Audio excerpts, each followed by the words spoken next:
Hi there folks, welcome back to the channel and thank you for joining me once again. Well, today we've got another interesting delve into the past vintage of Matchbox kits, and we're going to look today at the BAC 167 Strikemaster, and I have to confess I have a vested interest, you might say, in this particular one, as much as that there's a bit of family interest there, because my father actually worked for British Aircraft Corporation. He joined them in 1965. Sadly, just after the Wilson British government cancelled the TSR-2 nuclear strike bomber, which was the main reason why he went to join them, because he was so keen on the project. So he was very upset about this, along with many hundreds of other employees. Anyway, he ended up working on the Strikemaster. Now, the Strikemaster was the ground attack variant of the Jet Provost trainer, which is a side-by-side trainer aircraft. Pilot and obviously student. In this case though, it's pilot, navigator and weapons expert, because they equipped it for countries like Saudi Arabia, and New Zealand bought them with rockets and rocket packs and bombs and rocket rails, matter rocket pods and all sorts of different weapons they could put on it. My dad was actually involved in some of the aerodynamic tweaks on the aircraft, which I'm quite pleased about. There were some little fins they attached here and there, quite small, little strakes under the chin. They had a slight problem with the sort of high angle of attack, low speed approach. They used to stall, and they felt that there was a bit of an issue with the airflow around the chin of the aircraft underneath the nose. Anyway, digressing. Let's get into the model. However, slight problem with this one, because as it happens, this is a nicely sealed up edition. It's an absolute mint one, which I managed to pick up, so I don't think we can really look at this one other than generally looking at the box. You can see that we've got the Royal New Zealand Air Force option, or we've got the Royal Saudi Air Force. This particular kit is a 1973, so it's one of their early generation, but don't worry, because as it so happens I have another, and this one we can have a look at and have a jolly old delve into. So let's get cracking.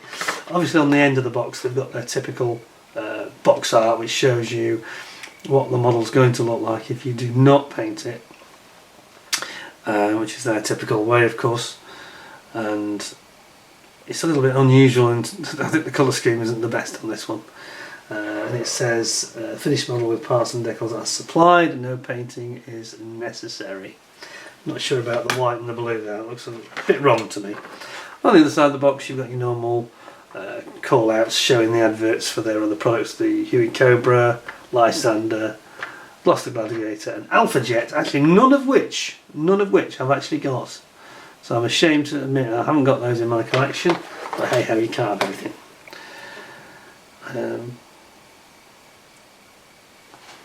I'm not exactly sure I've got grounds for complaint. I think I've got plenty of them really, to be fair, so I shouldn't be moaning about it. Let's have a look inside. Whoops. Oh, and in fact the colours of this don't match what it says on the box anyway, which happens sometimes. So we actually have a grey sprue, and we have I don't know what colour you call that, coffee coloured sprue, interestingly. We've got a nice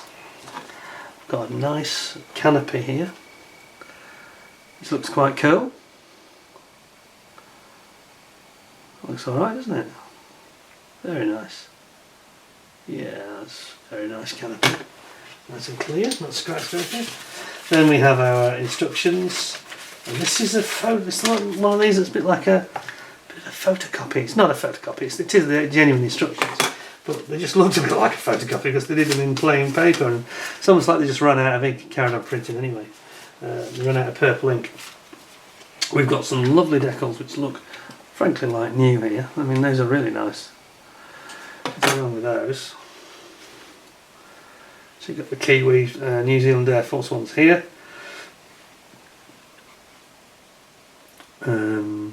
Royal Saudi Air Force here. And the Kiwi ones wear very little recognition, it's just the basics really. And then you've got some Royal Saudi Air Force writing here. Very nice instructions for something that's nearly 50 years old. So, without further ado, let's have a look at these instructions then. Yeah, not the best printed I've ever seen, but anyway. So you've got very small parts, call-outs here with your undercarriage, and you've got your undercarriage legs, you've got your rocket rails, the tail wheel, the gear covers, the pilot, black in front of the nose, and then the interior of the cockpit and the interior of the intakes. Underneath you've got your typical instructions about how the stand works. Then you have a little guide to the colours that are recommended. So let's have a looky, because I think this is going to be quite a straightforward one, probably a quick one. You've got your two men side by side sitting in their twin seats arrangement. Then that goes straight into your fuselage sides, and the arrow down is telling you to add weight in the nose, because if you don't add weight it's going to be a tail sitter. You don't want it to tip back. That'd be bad news. Then you've got your air intakes for your engine on both sides. Then they go in plus your canopy, if you're very brave, because I'll leave it till later if I were you, but anyway. Then you get your tail section, which is like one piece tail plane with twin elevators on it. Then you're bringing in your wings, top and bottom, which have like little fuel tank pods on the end.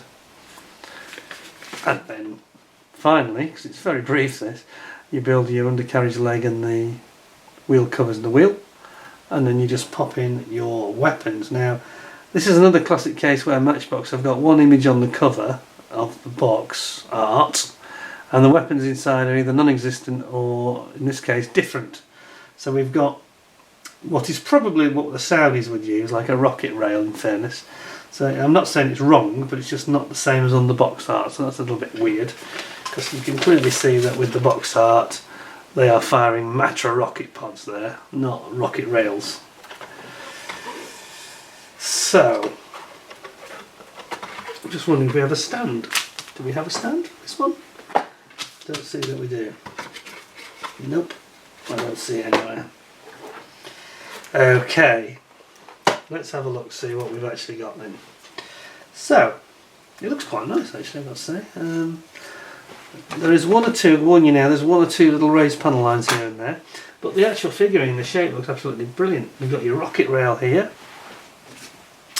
one of two of them, and you've got one of your pilots, your twin seat, other rocket rail, then over here you've got your air intakes, wheels, your other pilot, you've got your aerial, and then the other side it's got one of these twin-sided tails, and then the other side you've got, without the tail because it doesn't need it, you've got the other side of the fuselage. Then we've got the grey sprue, which has got all the wings and the wing tanks, end tanks on it.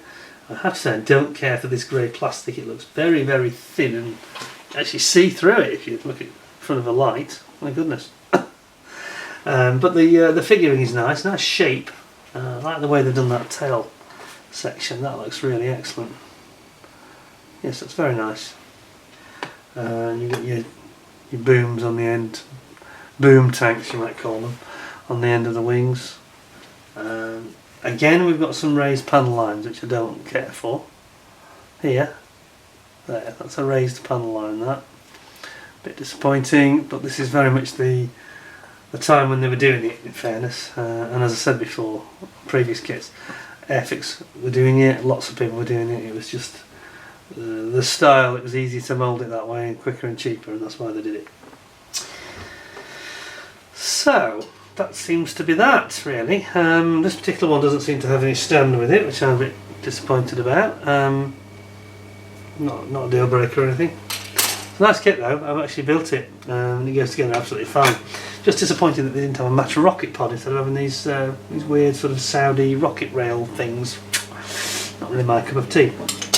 But a good kit, goes together well. If you pick yourself up a nice one like I've got here. This one's got a stand in it, you can see it there. If you look through the window in the box, it's as clear as day. Can you see that? There you go. So there's no problem in having a stand on this one. But there we are, it's a nice model. It's got some fairly impressive artwork. It says on the front Sea level practice strike over the Bay of Plenty by Strikemasters of the Royal New Zealand Air Force in the Bay of Plenty. Nice artwork, very, very good. You know, pretty sure that's Roy Oxley. It's got his fingerprints all over it. Anyway, I give that probably, I'll give it 8 out of 10. I think it's just the raised panelised pattern, that's fine. Well, lovely. Nice little model, and certainly reminds me of my childhood in more ways than one, not just because of the model. Anyway, hope you enjoyed the video. If you did, please give us a like, share and subscribe if you haven't already. Don't forget to click the notification bell, and I hope to see you with another model review in the not too distant future. In the meantime, take care of yourselves. Thanks a lot. Bye for now.